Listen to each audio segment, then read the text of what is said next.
사람의 행복, 불행의 정도는 그 사람이 인생에 대한 기대치가 무엇인가에 의해서 결정이 됩니다. 인생에서 기대하는 게 뭔가, 여기에 의해서 그 정도에 따라서 인생의 불행, 행복에 결정돼요.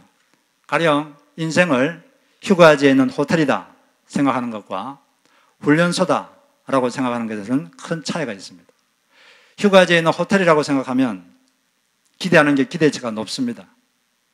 자기 현재 삶과 호텔을 비교하면서 왜 내 삶은 이렇게 안락하지 않아? 왜 내 삶은 이렇게 편안하지가 않아? 왜 내 삶은 이렇게 힘이 들어? 이렇게 불만을 품기가 쉬워요. 왜냐하면 기대치가 높으니까, 호텔이니까. 그런데 인생이란 것은 훈련소다. 훈련소다 생각하면 훈련소 치고는 괜찮네. 이렇게 생각합니다. 훈련소 치고는 괜찮네. 이렇게 생각하니까 불만이 적어지고 오히려 더 감사할 일이 많죠. 기대치가 높으면 왜 이것밖에 안 돼? 왜 이것밖에 안 돼? 계속 이런 불만을 갖게 되고, 그러나 기대치가 낮으면 이 정도도 괜찮네. 이런 이제 생각을 하게 되는 것입니다. 그러니까 인생을 휴가지 호텔로 볼 것인가 아니면 훈련소로 볼 것인가, 이것은 자기가 어떤 사람인가, 자신의 정체성, 나는 누구인가, 이것을 알아야 이 세상을 보는 관점이 생기는 것입니다. 자신을 이 땅에 즐기러 온 사람이다 이렇게 생각하면 이 세상이 호텔같이 돼야 되고, 그러나 나는 이 땅에 훈련자로 존재한다 이렇게 생각하면 이 땅이 훈련소입니다. 그러면 훈련소 치고는 괜찮은 것이구나 이렇게 우리가 생각을 하게 되는 것이죠. 실제로 성경에 보면 그리스도인의 정체성은 훈련자다 이런 말씀이 많습니다. 우리는 이 땅에 살다가 우리가 진짜 가야 될 곳은 죽은 뒤에 사는 저 세상, 영원한 세상이 우리가 갈 세상이, 이곳에서는 훈련하고 우리를 준비해서 그곳에 가는 겁니다. 이곳에서 어떻게 살았는가, 이곳에서 성품을 훈련하고 그렇게 가는 거죠. 그래서 베드로전서에 보면 베드로 사도는 너희들은 본향에 가는 나그네다, 너희들은 나그네다 이렇게 말을 하고 있습니다. 그리고 데살로니가전서 2장 11절 11절에도 바울이 데살로니가 교인들을 권면하고 위로하고 경고하고 경계하는 이유가 뭐냐, 바로 그들을 영원한 나라로 부르신 그 하나님께 합당한 사람이 되도록, 합당한 삶을 살도록 하기 위하여 내가 위로도 하고 권면도 하고 가르치고 경계도 하고 그렇게 했다 이렇게 말하는 거죠. 이 땅이란 것은 우리가 저 세상을 향한 하나의 훈련소인 것입니다. 결혼도 훈련소입니다. 이 땅은 훈련소예요. 그리고 또 우리가 알아야 될 우리 그리스도인의 정체성 중에 하나는 뭐냐면, 우리 모든 그리스도인들은 사도의 계승자라는 것입니다. 우리는 훈련자로 이게 있을 뿐 아니라 이 사도의 계승자다 이걸 알아야 되는데, 사도의 계승자다 이 말은 사도의 직분을 계승한다 그 말은 아니죠. 이 사도의 직분은 오직 12명 그분들에게 독특하게 하나님 주신 직분입니다. 어떤 누구도 그 직분은 계승할 수가 없죠. 그런데 그렇다면 사도의 계승자라는 건 무슨 뜻이냐, 바로 사도의 가르침을 계승하고 사도의 사역을 우리가 계승하는 것이다 그 말이죠. 사도가 가르친 이 가르침 교훈이 많습니다. 그 교훈을 우리가 받아들이고 믿기 때문에 우리가 예수를 믿게 되었고 하나님의 자녀가 된 거죠. 그리고 이렇게 가르침을 계승할 뿐 아니라 받아들일 뿐 아니라 그 사도의 사역, 사도들이 했던 사역, 그 사역을 우리가 계승하는 것입니다. 예수님께서 사도들에게 이걸 하라 저걸 하라 사역을 주셨습니다. 그래서 사도들은 살아계실 때 열심히 예수님이 하라는 그 사역을 했어요. 그러면 사도들이 돌아가신 다음에는 그 사역은 어떻게 됩니까? 이제 끝나는 겁니까? 거기서 단절되는 것입니까? 그게 아니죠. 이제 예수를 믿은 사도들의 가르침을 바탕으로 해서 예수를 믿게 된 그 그리스도인들이 사도들의 사역을 계승하게 되는 것이죠. 사도들이 했던 그 사역을 우리가 계승하고 계속하게 되는 것입니다. 그러면은 예수께서 사도들에게 하라고 한 그 사역은 뭐냐? 그걸 알아야 되지 않겠습니까? 오늘 예수님께서 사도들에게 하라고 한 사역이 뭔지 세 가지로 마가복음 3장에서 요약을 해주고 있습니다. 이 세 가지를 주로 하라고 예수님께서 사도들에게 사역을 명하셨죠. 어느 날 예수님께서는 밤새도록 철야기도를 하셨습니다. 여러분 밤새도록 철야기도 해본 적 있습니까? 한숨도 안 자고 밤새도록 기도하셨어요. 근데 기도 제목이 뭐냐면은 지금 12명의 특별한 사람을 뽑아야 되는데 누구를 뽑을 것인가? 그 당시 예수님을 따라다니는 사람들은 되게 많았습니다. 그런데 그 중에서 예수께서 12명을 지금 뽑아야 됩니다. 그래서 그들에게 사도라는 그런 이제 칭호를 붙여야 되는데 누구를 뽑아야 되는지 이제 기도한 거죠. 아버지 하나님께 인가를 받기 위해서 밤새도록 기도하신 다음에 다음날 12명을 뽑으셨어요. 뽑은 다음에 그들에게 왜 그들을 뽑았는지 그 이유를 말씀하셨습니다. 바로 그 이 이유가 사도들이 해야 될 사역을 말해준 거죠. 이 세 가지 사역을 사도들이 해야 되고 그 사역을 우리가 또 계승해야 되는 것이죠. 그 세 가지가 뭡니까? 오늘 마가복음 3장에 보니까 이 12를 세우셨으니 이는 자기와 함께 있게 하시고 함께 있게 하기 위해서. 두 번째, 또 전도도 하며 보내서 파송, 세상으로 보내서 전도를 하게 하시고, 세 번째는 귀신을 내쫓는 권능을 가지게 하려 함이라. 이렇게 세 가지로 이렇게 요약이 되어 있습니다. 첫째는 예수님과 함께 있도록 하기 위한 것이고, 둘째는 복음을 전하도록 말씀을 전하고 그 말씀을 가르치고, 세 번째는 그 당시 사람들은 병이 많았습니다. 병이 많았고 또 악한 영 때문에 들린 병도 있고 여러 가지 병들이 많았는데 그 병들을 치유하는 능력을 가져서 사람들을 치유하도록 하는 그런 일을 맡겼어요. 우리는 이 세 가지를 우리도 계속해야 되는 것입니다. 지금도 사람들은 많은 고통이 있기 때문에 우리는 치유자로 이 세상을 살아야 되고 또 복음을 전해야 되고 그래야 되는데, 오늘 우리가 첫 번째인 주님과 함께 있는 것, 이것에 대해서 조금 더 자세하게 살펴봤으면 좋겠어요. 주님께서 12사도를 택하신 이유는 주님과 함께 있도록 하기 위한 것이다. 그 당시에 12제자들은, 12사도들은 출퇴근한 게 아닙니다. 자기 집에서 먹고 자고 하면서 출퇴근한 게 아니라 24시간 예수님과 함께 지내셨어요. 같이 식사도 하고 대화도 하고 같이 만져보기도 하고 같이 또 예수님 설교하면 설교도 들으시고 또 예수님께서 다니시면서 병자를 고치면 그것도 구경하고 같이 또 예수님이 하라 그러면 자기도 해보고 24시간 같이 따라다녔어요. 그러니까 모든 걸 버리고 따라야 되는 거죠.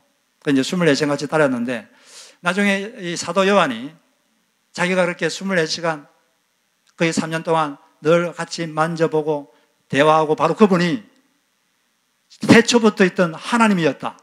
그걸 깨닫고 엄청난 충격에 잡힙니다. 그리고 그 놀라운 감격을 요한일서 1장 1절에서 다음과 같이 말하고 있죠. 이걸 다른 번역으로 보면 세상이 창조되기 전부터 계신 생명의 말씀이신 그리스도에 대하여 우리는 들었고 우리 눈으로 똑똑히 보았으며 손으로 직접 만져보았습니다. 하나님을 만져보았다는 거죠. 놀라운 감격을 이렇게 표현하고 있는 것입니다. 주님은 이처럼 사도들과 함께 있었던 것처럼 우리와 함께 시간을 보내기 원합니다. 시간을 같이 보내기를 원해요. 사랑이라는 것은 같이 시간을 보내는 것입니다. 사랑한다 그러면서 같이 좀 시간 좀 보낼 수 있느냐 그러면 싫어. 이건 사랑이 아니죠. 이 사랑한다면 귀한 걸 주게 되어 있어요. 예수님을 사랑한다면 여러분에게 귀한 걸 주게 되어 있습니다. 여러분에게 귀한 게 뭡니까? 여러분 귀한 게 뭐죠? 뭐가 귀합니까? 시간과 돈, 이 두 가지가 아주 귀한 거예요. 이것을 이제 하나님께 드려서 하나님과 시간을 같이 하는 거죠. 우리가 예수를 믿으면 영생을 얻는데 요한복음 6장 47절에 보면 진실로 진실로 너에게 이르노니 믿는 자는 영생을 가졌느니라. 믿는 자는 영생을 가졌다 이렇게 말하는데 그 영생을 가지려면 믿어야 돼요. 그러면 영생이 뭐냐? 영생이 뭐냐 이러면 사람들은 이렇게 생각합니다. 죽은 뒤에 영원토록 지속되는 삶, 이게 영생이다. 보통 이렇게 생각을 하죠. 죽은 다음부터 영생은 시작된다 이렇게 생각하는데 예수님은 그렇게 말씀하지 않았습니다. 예수님께서 영생이 뭔지를 정의를 내린 적이 있는데 그 데피니션이 뭐냐? 요한복음 17장 3절에서 영생을 정의했어요. 같이 한번 읽어보겠습니다. 앞에 있는데 시작. 영생은 곧 유일하신 참 하나님과 그가 보내신 자 예수 그리스도를 아는 것입니다. 영생은 아는 것이다. 영생은 아는 것이다. 뭘 아는 거죠? 하나님을 아는 것이다. 영생은 아는 것이다. 안다는 것은 그냥 정보로 아는 게 아니라 체험적 암, 교제를 통한 사귐적 암 이런 걸 뜻합니다. 사귀어보고 아는 거죠. 그러니까 영생이라는 것은 하나님과 사귀는 것. 영생이라는 것은 하나님과 교제하는 것 그 자체, 이게 영생이에요. 영생의 삶이라는 것은 하나님과 교제하는 삶, 하나님과 사귀는 삶, 이게 영생입니다. 영생을 얻었다, 이 말은 무슨 말이냐면 하나님과 교제할 수 있는 자격을 얻었다, 그 말이 되는 거죠. 영생을 얻었다 이 말은 이제 하나님과 교제할 수 있는 자격, 하나님과 사귈 수 있는 자격을 얻었다, 그 말입니다. 그런데 영생을 얻었는데도 불구하고 영생을 누리지 못하는 사람이 있어요. 영생이라는 것은 죽은 다음에 누리는 게 아니라 예수님을 믿는 순간부터 영생을 누리는 겁니다. 예수님과 이렇게 교제를 하는 거죠. 사귀는 거. 부부가 결혼한 다음에, 결혼하면 같이 사귈 자격이 있잖아요. 그런데 결혼하고 나서도 대화도 안 하고 뭐 이렇게 되면 이게 온전한 부부라고 할 수 없겠죠. 그래서 우리가 영생을 얻었기 때문에 영생을 누리는 게 필요합니다. 예수님께서는 지금도 주님께서는 그 12사도들과 같이 시간을 보내고 싶어 하셨던 것처럼 우리와 함께 시간을 보내고 싶어 하십니다. 그 주님과 시간을 같이 갖는 것, 이것도 사역입니다. 이 사역이 잘 돼야 다른 사역이 잘 됩니다. 말씀도, 복음도 전할 수 있고 다른 사람을 치유하는 것도 잘 될 수가 있는 거죠. 그럼 어떻게 그분과 시간을 보내느냐? 주님은 보이질 않잖아요. 여러분 보입니까? 저는 안 보이는데, 안 보이는 이분과 어떻게 시간을 보냅니까? 시간을 보내는 방법이 여러 가지죠. 이렇게 예배 드리는 것, 이게 또 주님과 시간 보내는 방법 중에 하나입니다. 또 어떻게 하는 게 그분과 주님과 시간 보내는 것입니까? 기도하는 것, 기도하면서 주님과 시간을 보내는 거예요. 또 어떻게 하는 게 시간을 보내는 거죠? 그분과 함께 보이지 않는 그분과 찬양하면서 또 시간을 보낼 수 있어요. 또 그분과 시간을 보내는 것은 그분이 하라고 한 것 순종하면서 그 순종하는 그 행동 자체가 사실은 그분과 사귀는 하나의 과정입니다. 이런 여러 가지 주님과 시간을 보내는 방법이 있는데 그 중에 아주 좋은 방법 중에 하나가 말씀을 묵상하는 거예요. 말씀을 묵상하면서 말씀을 들으면서 그럴 때 우리가 주님과 함께 시간을 보내게 되는 것입니다. 그렇게 우리가 주님과 시간을 잘 보내면 우리가 주님을 닮아가게 돼 있어요. 여러분들도 어떤 사람하고 깊이 교제하다 보면 자기도 모르게 그 사람과 비슷하게 닮아갑니다. 그래서 우리도 예수님 말씀을 묵상하고 이렇게 하면 우리도 모르게 그분을 닮아가게 돼 있어요. 그런데 우리가 말씀을 묵상을 통해서 그분과 시간을 보내는데 말씀을 보는 방법을 잘 선택해야지 예수님을 닮을 수가 있지. 말씀을 묵상하고 그렇긴 하는데 이 보는 방법이 틀리면 그런 예수를 닮는 그런 결과가 나오지를 않습니다. 우리가 어떤 말씀을 묵상하거나 들을 때 어떤 말씀이 마음에 딱 와닿을 수가 있어요. 그냥 넘어가지지가 않고 마음에 걸리는 게 있습니다. 영혼에 부담이 되는 말씀이 있어요. 그럴 때 어떻게 반응할 것인가? 신앙이란 건 반응입니다. 어떻게 반응하냐? 이게 그 사람의 신앙의 정도를 보여주는데 이 세 가지 반응하는 방법이 있어요. 말씀이 자기에게 들려질 때 세 가지 반응법이면 첫째는 말씀이 들려올 때 성경을 찢어버리는 사람이 있어요. 말씀을 찢어버리는 사람이 있습니다. 두 번째는 말씀이 들려올 때 다른 사람을 찢는 사람이 있어요. 그 말씀을 가지고 다른 사람을 찢어버려요. 세 번째는 자기를 찢는 사람이 있습니다. 자기 마음을 찢는 사람이 있어요. 이 세 가지 종류의 사람이 있는데 이런 사람들이 성경에 보면 다 나와 있어요. 첫 번째로 말씀이 들려졌는데 그 성경을 찢어버리는 사람이 있습니다. 어떤 누구냐면은 이 예레미야 36장이 나오는데 남유다가 BC 586년도에 망합니다. 시드기야 왕 때. 그 마지막에서 세 번째 왕, 그 왕이 여호야킴 왕인데 이 사람은 11년 동안 왕이었는데 아주 하나님 앞에서 악한 왕이었어요. 우상을 숭배하고 또 하나님 바벨론 제국이 쳐들어왔을 때 하나님을 의지하지 않고 다른 나라를 의지하고 또 악을 향하고 그랬던 왕입니다. 그래서 하나님께서 예레미야에게 여러 가지 말씀을 하셨거든요. 그 나라에 대해서 말씀 많이 하셨는데 내가 한 말을 책에 기록해라. 그래서 예레미야가 기록했어요. 기록한 다음에 그 기록한 책을 가지고 백성들에게 낭독을 했습니다. 낭독을 했는데 그걸 여호야킴 왕 신하들이 듣고 그 책을 가져다가 여호야킴 왕 앞에서 낭독을 했어요. 그 내용은 주로 너희들이 빨리 악에서 돌이켜야 된다. 우상 숭배를 중지하라. 다른 나라를 의지하지 말고 여호와를 의지하라. 그러면 너희들이 살 것이다. 이런 내용인데 회개하라는 거죠. 근데 그런 내용이 이제 쭉 읽는데 그 책을 읽으면 한 페이지가 끝나면 한 페이지를 찢어가지고 불에 태웠습니다. 또 한 페이지를 읽으면 또 찢어가지고 불에 태웠어요. 또 읽으면 또 찢어가지고 또 태웠어요. 말씀을 찢어서 불에 태운다는 건 무슨 뜻입니까? 말씀을 무시한다는 거죠. 하나님은 그렇게 말해도 나는 듣지 않겠다. 나는 내 식대로 하겠다. 이제 그런 걸 보인 거죠. 그는 결국 나중에 바벨론 제국의 쇠사슬에 묶여서 끌려가서 비참하게 최후를 맞습니다. 말씀을 찢으면 인생이 찢어집니다. 저는 말씀이 들릴 때 성경을 찢어버리는 사람이 있어요. 두 번째는 말씀이 들려올 때 다른 사람을 찢는 사람이 있습니다. 이 대표적인 사람이 바리새인들이죠. 바리새인들은 이 성경을 읽다가 뭔가를 알게 되면 그걸 자기 삶에 적용하지 않고 다른 사람을 찢는 데 사용했어요. 이 사람들은 성경을 아주 많이 알고 있었습니다. 암송하고 외우고 공부하고 아주 많이 알고 있었어요. 그런데 예수님의 평가에 의하면 너희들 바리새인들은 하나님을 사랑하는 마음이 없다. 그리고 너희들은 말씀을 알긴 아는데 말씀을 믿지를 않는다. 그렇게 달달달 외우고 있는데도 그 말씀을 믿지를 않는다. 모세의 말을 너희들은 믿지를 않는다. 이렇게 예수님께서 말씀하셨어요. 그러면 그 말씀을 바리새인들이 읽고 연구했으면 그 말씀 보면서 내 마음속에 하나님을 사랑하는 마음이 없구나. 내가 내 마음을 돌이켜야지. 내 속에 이 말씀을 믿는 믿음이 없구나. 내가 돌이켜야지. 이렇게 해야 되는데 그러질 않고 자기가 알게 된 그 말씀 그리고 다른 사람을 찢는 데 그걸 썼어요. 다른 사람을 정죄하고 비난하고 그 사람들은 하나님 말씀으로 시시비비를 가린다 이렇게 생각하기 때문에 자기가 잘못했다고 생각하지 않아요. 또 이 진리를 논한다고 생각하기 때문에 자기가 남을 정죄하면서도 전혀 잘못했다고 생각하지 않았습니다. 사실은 그들은 그냥 알고 있는 것인데 알고 있는 것을 자기들은 그렇게 살고 있다고 착각을 했어요. 알고 있는 것에 불과한데 들어서 알고 있는 것에 불과한데 자기들은 이미 다 이루었다 이렇게 착각을 했어요. 그리고 자기들 보기에 그렇게 살지 못하는 사람들을 가지고 그 잣대를 가지고 그들을 정죄하고 비난하는데 그 말씀을 사용했습니다.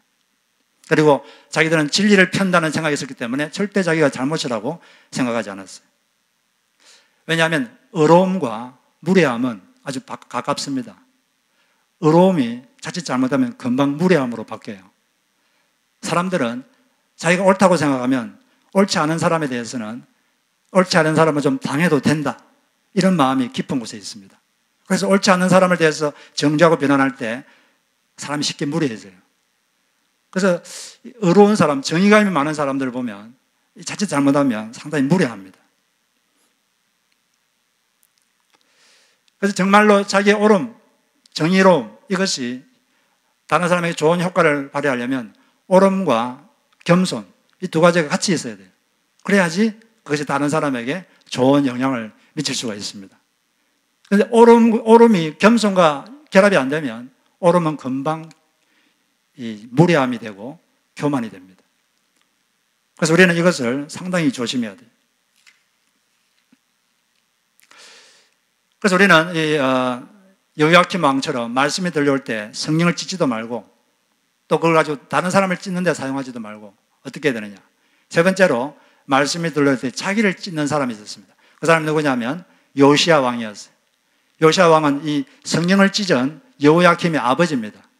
이 아버지 요시야 왕은 이 나라가 여호와를 등지고 엉망이었기 때문에 마지막으로 나라를 세워보려고 이 종교개혁을 했습니다. 대대적인 종교개혁을 했는데 그러기 위해서 성전을 수리했어요. 성전을 수리하다가 거기서 율법책을 발견했습니다. 모세 율법책을. 그 당시에는 인쇄술이 없었기 때문에 이 성경책을 다 손으로 썼기 때문에 일반 개인이 성경책을 갖는다는 것은 거의 불가능했어요. 귀한 성경책을 이제 어떻게 발견해서 그걸 읽어보니까 자기들이 그렇게 살지 못하고 하나님께 불순종해서 나라가 이렇게 힘들어졌다는 걸 알게 됐습니다. 그것을 알게 됐을 때 그는 그 자리에서 자기 왕인데도 사람들 앞에서 옷을 찢어버렸어요. 옷을 찢었다는 것은 자기 마음을 찢은 것입니다. 이 찢어야 새로운 게 들어가지 않겠습니까? 이 마음을 찢어야 새로운 게 들어오죠. 이게 안 찢으면 새로운 게 들어오지를 못합니다. 그래서 요시야 왕은 자기를 찢어서 새로운 하나님의 말씀이 들어올 수 있도록 자기를 찢었어요. 그래서 이 하나님 앞에 통곡하면서 우리가 이렇게 살지를 못했군요 하면서 하나님께 회개하고 통곡했습니다. 이렇게 자기를 찢은 요시야를 하나님께서는 원래 요시야 왕 때에 재앙을 내리기로 했는데 그러지 않으시고 그것을 뒤로 물리쳤습니다. 그래서 우리는 말씀이 들려올 때 말씀을 찢지도 말고 자기를 찢어야 돼요. 남을 찢지 말고 자기를 찢어야 되는 것입니다. 이처럼 우리가 말씀에 올바로 반응하고 이렇게 주님과 시간을 보내다 보면 자기도 모르게 예수님을 닮게 돼요. 그렇게 되게 돼 있습니다. 사람이란 건 예수님과 시간을 보내다 보면 자기도 모르게 그렇게 점점 닮아갑니다. 그게 이제 고린도서 3장 18절에 나와 있는데 그분을 이렇게 영적으로 사귀게 되면 그분을 접하게 되면 그분의 거룩함을 보게 되고 그럼 우리는 점점 그분과 같이 변화되어서 점점 더 영광스러운 존재로 바뀌게 되어 있습니다. 그게 모든 사람은 그런 과정을 거치게 되어 있어요. 이처럼 우리가 주님과 시간을 잘 보내서 주님을 닮아가다 보면 우리 예수님의 마음을 닮게 되는데 예수님의 마음은 두 가지로 정리할 수 있는데 낮은 마음 그리고 넓은 마음이에요. 예수님의 마음은 낮고 넓습니다. 예수님은 아주 낮은 마음을 갖고 있어요. 예수님께서 스스로 나는 마음이 온유하고 겸손하다 그랬습니다. 수고하고 무거운 짐진 자들아 다 내게로 오라. 내가 너희를 쉬게 하리라. 나는 마음이 온유하고 겸손하다. 겸손하다는 것은 마음이 낮다는 거죠. 낮은 마음을 갖고 있어요. 그분은 하나님이셨는데 자기를 낮추셔서 아주 겸손하게 사셨습니다. 늘 종처럼 사셨어요. 종처럼 살았다는 것은 요즘 많이 쓰는 말로 을로 살았다는 거죠. 예수님은 갑 중에 갑이었습니다. 하나님이기 때문에 최고의 지혜를 갖고 계시고 최고의 능력과 권세를 가지신 분이신데 갑 중에 갑이셨는데 늘 을로 사셨어요. 종으로 섬기면서 그렇게 사셨습니다. 마지막에는 십자가에서 못을 박히면서 아주 무시와 모욕을 한 몸에 짊어지고 가장 낮은 을이 되셨습니다. 자기를 낮춘다는 말은 다른 사람 앞에서 을의 자세로 사는 것입니다. 그리스도인들은 자기 실력은 높여야 돼요. 자기 분야에서 실력은 높여야 됩니다. 자기 분야에서 실력은 최고가 되기 위해서 최선을 다해서 노력을 해야 됩니다. 그러나 자세는 언제나 을의 자세가 있어야 돼요. 모든 사람에 대해서 을의 자세가 돼야 됩니다. 요즘 한국에서 갑질 때문에 말이 많습니다. 조금 지위가 높아지고 자기가 조금 낮다고 생각하면 다른 사람을 무시해요. 무시하니까 무례하게 행동하고 예의를 갖추지 않습니다. 그게 갑질이라고 그러죠. 적절하게 갖춰야 될 예의를 갖추지 않는 것, 이게 이제 갑질한다. 그런 말을 쓰는데 우리 예수 믿는 사람들은 이 두 가지를 전하는 사람이죠. 고린도후서 4장 5절에 의하면 예수님이 주님이시다. 이걸 우리는 전하고 둘째는 우리 자신은 모든 사람의 종이다. 이걸 전하는 게 기독교인입니다. 우리는 종이기 때문에 모든 사람의 을로 살아야 돼요. 여러분이 대하는 사람의 앞에서 나는 당신의 을입니다. 이런 자세로 살아야 되는 것입니다. 여러분 최근에 자기가 혹시 다른 사람에게 갑질한 적 없습니까? 한번 생각해 보세요. 물론 어떤 사람에 대해서는 을의 자세로 겸손하게 아주 정중하게 정성을 다해서 대했을 겁니다. 그런데 또 어떤 사람은 그러지 않고 갑질하실 수도 있어요. 많은 사람들은 대화를 잘하는 방법을 알고 싶어 합니다. 어떻게 하면 대화를 잘할까? 이 대화를 잘하는 건 상당히 중요하거든요. 대인관계에 있어서 대화를 잘못하면 금방 관계가 깨집니다. 대화를 잘해야 되는데 대화를 잘하면 관계도 풍성해지고 인생이 풍요로워져요. 그럼 어떻게 하면 대화를 잘하느냐? 제가 한 가지 비결을 가르쳐 드릴게요. 대화를 잘하는 비결. 요거 하나만 기억하시면 대화를 잘할 수 있습니다. 그게 뭘까요? 상대방 앞에서 을의 자세로 대화하는 것입니다. 내가 갑이다 딱 생각하면 그때부터 그 사람의 대화는 상대방에 상처를 주고 또 대화가 껄끄러워집니다. 그래서 반드시 뭐가 문제가 생겨요. 나는 당신 앞에서 저는 을입니다. 이렇게 생각할 때 예의를 갖추게 되고 하지 않을 말은 하지 않게 되고 또 정중하게 되고 친절하게 되고 그렇게 되는 거예요. 여러분 상사가 갑이잖아요. 상사 앞에서 어떻게 대합니까? 예의를 갖추고 정성을 다하고 그렇게 하잖아요. 그런데 갑질하는 사람들 그러지 않아요. 상사는 좀 성숙하지 못한 상사는 밑에 부하가 정성을 다해서 결제서를 가져왔는데 일단 목소리 톤이 낮아요. 눈을 내리 깔고 이것밖에 못해. 다시 가져와. 이게 갑질이잖아요. 의리의 자세를 가진 사람은 이렇게 목소리가 낮지 않습니다. 항상 이렇게 상대방을 이렇게 말을 조심하죠. 그래서 내가 모든 사람의 의리다 이렇게 생각해요. 그러면 여러분들 대화를 잘하게 되어 있어요. 그러면 그 사람을 주변 사람들이 좋아하게 되고 대인관계가 부드러워집니다. 그렇게 이 대인관계의 비결을 꼭 가지시기를 주의 이름으로 축복합니다. 그리고 자기가 보기에 자기에게 의뢰 입장이 있다고 생각되는 사람, 그 사람을 어떻게 대하느냐, 이게 바로 그 사람의 인격입니다. 모든 사람은 다 자기보다 나은 사람은 잘 대해요. 정중하게 대하고 예의를 갖춥니다. 그러나 자기가 볼 때 이 사람은 나에게 있어 의리다 이렇게 생각하면 진짜 인격이 드러납니다. 하나님 앞에서 바로 의뢰 입장에 있는 사람, 그 사람에게 잘하시기를 주의 이름으로 축복합니다. 우리 주변 모든 사람이 이제 옆에 분에게 말해봅시다. 저는 당신의 의리입니다. 이렇게 말해보세요.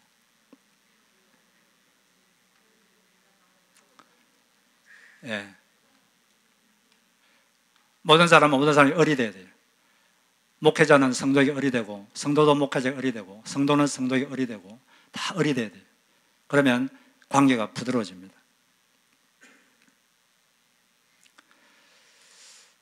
그리고 또 우리가 예수님과 시간을 잘 보내다 보면 이렇게 마음이 낮아질 뿐 아니라 마음이 넓어집니다. 이렇게. 마음이 넓어져요, 사람이. 예수님의 마음처럼, 예수님의 사랑의 넓이와 길이와 높이와 넓이는 우리가 측량할 수 없어요. 예수님과 가까이 되면 마음이 넓어집니다. 그래서 이 바울은 에베소 교회를 위해서 중보기도 할 때 다음 같은 기도를 하죠. 너희들이 그리스도의 사랑의 너비와 길이와 높이와 깊이가 어떤지 깨닫게 해 주십시오. 이렇게 기도를 하고 있습니다. 우리가 예수님의 그 사랑, 예수님의 마음에, 예수님의 사랑의 넓이, 그 큰 사랑을 체험하다 보면 자기도 모르게 자기도 마음이 넓어져요. 그래서 다른 사람을 용서하게 되고 다른 사람을 받아줄 수 있는 사람이 되는 것입니다. 그런 넓은 예수님의 마음을 접하다 보면 자기도 모르게 그렇게 돼요. 제가 신학대학원 다닐 때 같이 공부했던 분 중에 한 명이 그 최하진이라는 선교사님이 계신데, 이분은 지금 중국에서 중학생 고등학교를 세워서 지금 뭐 학생들이 1000명, 2000명 되는 그런 사역을 하고 계신데, 들어올 때는 대부분 다 예수를 안 믿었는데 졸업할 때는 대부분 다 예수를 믿고 아주 사역을 잘하고 계시는 분인데, 근데 이분은 어릴 때 아주 유난히 소심했습니다. 아주 소심하고 수줍음이 많고, 그리고 사람하고 앞에서 말을 못해요. 그리고 대화하는 것도 힘들고, 너무 병든 닭처럼 숫기가 없는 아들을 보고 답답해진 아버지는 그 아들한테 이런 말들을 자주 했다고 합니다. 도대체 너는 뭐가 될래? 이 바보 같은 자식아, 이 병신 같은 놈아. 죄송합니다.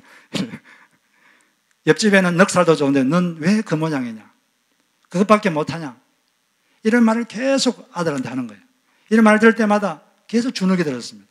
더 샤이해지고 더 사람들을 만나기를 힘들어하고, 그래서 이런 못난 자기 모습을 좀 바꿔달라고 기도도 했는데 기도가 응답이 잘 안 됐어요. 그래서 사춘기가 되면서 이런 자신의 못난 모습이 너무 싫었어요. 그런데 이렇게 맞는 것이 아버지라고 생각했습니다. 아버지가 미워졌어요. 그 미움은 분노로 변해갖고 그 분노가 계속 자라갔습니다. 그러다가 이분이 이제 사람하고 관계가 잘 안 되니까 탈출구로 공부를 했는데 공부는 잘했어요. 그래서 이제 서울로 대학을 가게 됐습니다. 대학을 가면서 이제 해방이다, 아버지에게서 해방이다 생각하고 이제 다시는 아버지 있는 이 시골집에 오지 않는다, 돈 받을 때를 빼고는 절대 안 온다, 이렇게 결심하고 올라갔어요. 근데 이제 졸업하고 이제 공부를 잘해서 카이스트에 이제 들어가려고 막 준비하고 있었는데, 근데 갑자기 가슴이 너무 아파가지고 너무 통증이 심해서 병원에 갔어요. 병원에 가니까 급성 기흉이 뭐냐면 이 허파에 공기가 확 들어가지고 허파에 공기 주머니가 생기는 거죠. 이게 터지면 죽는 겁니다. 이 허파에 이게 공기가 확 차가지고 빨리 오늘 중으로 수술 안 하면 죽는데요. 그래서 급히 시골집에 내려갔습니다. 그래서 아버지한테 이렇게 말하니까 아버지가 농사일 하시다가 바로 그 차림으로 장화 신고 흙탕물 흔적이 있는 그 잠바를 걸치고 누런 러닝샷을 이렇게 입으시고 오토바이 타고 바로 서울로 올라왔어요. 그리고 즉시로 입원해서 수술을 했습니다. 이제 수술을 하고 이제 마취가 깨가지고 눈을 딱 떴는데 그때가 새벽쯤 됐는데 아버지께서 그 자기 침실 옆에서 조시고 계신 게 보였어요. 땀과 먼지가 범벅된 주름진 얼굴, 흙탕물 묻은 옷, 누런 러닝샷, 그대로 자기 자식을 간호하시는 그 모습이 보였습니다. 혹시 자식에게 무슨 일이 생기지 않을까 이런 마음 때문에 졸면서도 계속 고기를 드시는 거죠. 그런 모습이 보였어요. 그토록 무서웠던 아버지고 언제나 자신감을 뺏어갔던 아버지고 늘 꾸중했던 아버지인데 그 순간만큼은 전혀 다른 분으로 보였습니다. 행여나 자식에게 무슨 일이 생길까 봐서 또 마음을 놓지 못하는 아버지, 피곤해서도 곁을 떠나지 못하신 아버지, 그런 아버지의 모습이 그 조시고 계신 모습에서 보였습니다. 근데 보고 있는데, 아버지를 보고 있는데 갑자기 아버지 얼굴에 예수님 얼굴이 확 보이는 거예요. 아버지 얼굴이 예수님 얼굴로 확 바뀌었습니다. 아버지 얼굴에 예수님 얼굴이 중첩돼서 자꾸 보이는 거예요. 그러면서 자기 눈에서 눈물이 떨어졌습니다. 그 눈물이 흐르면서 갑자기 내면에서 어떤 음성이 들렸어요. 평생 들어보지 못한 그런 내면의 어떤 소리가 들렸습니다. 내 아들아, 너가 나의 사랑을 받을 자격이 있어서 너를 사랑한 것이 아니란다. 나는 너가 죄를 짓고 있는 중일 때도 너를 위해 십자가에서 피 흘렸다. 너를 위해서, 그리고 너희 아버지를 위해서 내가 십자가에서 피 흘렸다. 내가 너를 용서한 것 같이 너도 아버지를 용서해라. 이런 내면의 소리가 들립니다. 동시에 그 소리가 들리면서 동시에 아버지의 땀 자국이 예수님의 핏자국으로 보이고 아버지가 조시면서 고개를 떨어뜨리실 때마다 힘없이 신음하시는 예수님의 모습이 보이는 것이었습니다. 순간 자기도 모르게 예수님을 불렀습니다. 예수님, 저는 지금까지 아버지께 몹쓸 자식이었습니다. 그리고 하나님께도 몹쓸 놈이었습니다. 아버지도 미웠고 하나님도 원망한 놈입니다. 아버지가 정말 싫었습니다. 그러나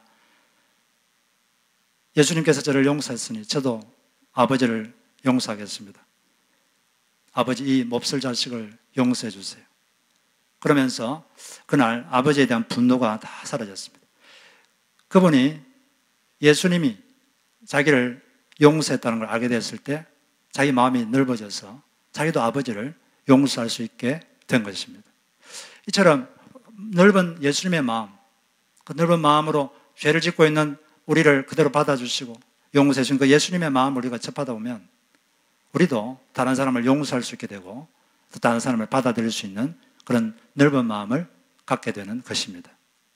그래서 예수님은 우리가 이 21세기 기독교인들이 우리가 많이 해야 되지만 우리는 다 사도의 계승자들인데 그 중에 중요한 사역이 예수님과 시간을 함께 보내는 거예요. 시간을 함께 보내면서 말씀을 통해서 시간을 함께 보낼 수 있는데 그럴 때 우리는 말씀이 들려올 때 말씀을 찢지 말고 남을 찢지 말고 누구를 찢어야 됩니까? 자기를 찢어야 돼요.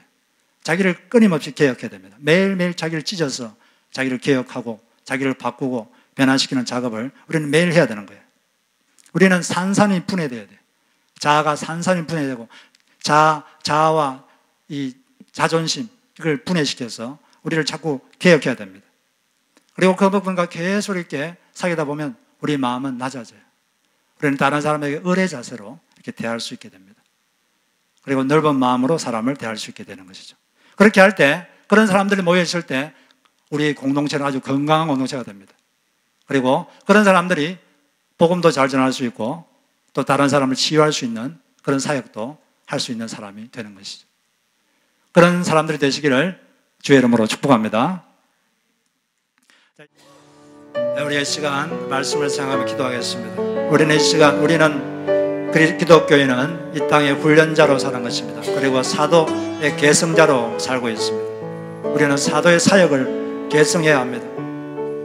우리는 예수님과 시간을 보내는 사역을 해야 되고 복음을 전하는 사역을 해야 하고 그리고 사람을 치유하는 사역을 해야 합니다. 무엇보다 말씀을 묵상하고 말씀을 들어보면서 우리는 예수님과 시간을 보내야 될 터인데 말씀을 볼 때, 말씀이 자기에게 들려올 때 그 말씀을 찢지 말고, 그것으로 남을 찢지 말고 자기를 찢는 사람이 되어 매일매일 개혁되는 그런 사람이 되게 하여 주옵소서.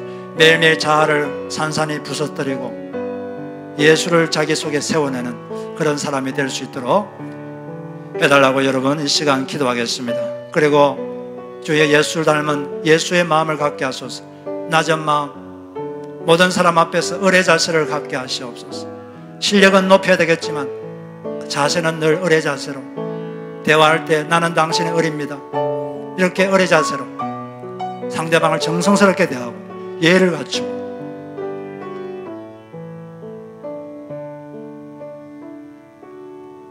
그런 우리가 될 수 있도록 해달라고 기도하시고, 예수님처럼 넓은 마음을 가지고 사람을 용서하고 받아들이는 그런 넓은 마음을 가지고 이 세상을 살아서 많은 사람을 치유하고 많은 죽어가는 영혼들을 구해내는 통로로 세워달라고 이 시간 우리 간절하게 통성 하나님 앞에 기도하겠습니다. 오 하나님 아버지여, 주여 감사합니다. 오 주 예수 그리스도를 찬양합니다. 가장 높으신 분이신데 가장 낮아지셔서 우리를 섬겨주시고 우리에게 의리 되어주신 예수 그리스도께 감사드립니다. 하나님 아버지, 우리도 그런 예수를 닮아 하나님 아버지 다른 사람을 섬기고 다른 사람을 치유하는 그런 사람들이 될 수 있도록 하여 주시옵소서. 자기의 자존심을 희생시키고 자신의 에너지를 희생시키고 자신의 시간과 물질을 희생시켜서 남을 섬기고 하나님 남을 살려주는 그런 사람이 될 수 있도록 하여 주시옵소서. 하나님 예수의 넓은 마음을 우리에게 주시옵소서. 그 넓은 마음으로 사람들을 받아줄 수 있게 하시고 사람들을 용서하는 그런 예수의 제자들이 다 되게 하여 주시옵소서. 주의 이 말씀이 우리에게 들려질 때 우리 자신을 찢습니다. 매일매일 우리 마음을 찢게 하시고 우리의 자아를 찢어서 우리 속에 새로운 것이 들어올 수 있도록 하여 주옵소서. 그래야 우리 각자에게 예수가 세워지게 하여 주옵소서. 나는 죽고 예수가 사는 그런 예수의 제자들이 다 되게 하여 주시옵소서. 예수님의 이름으로 기도드립니다. 아멘.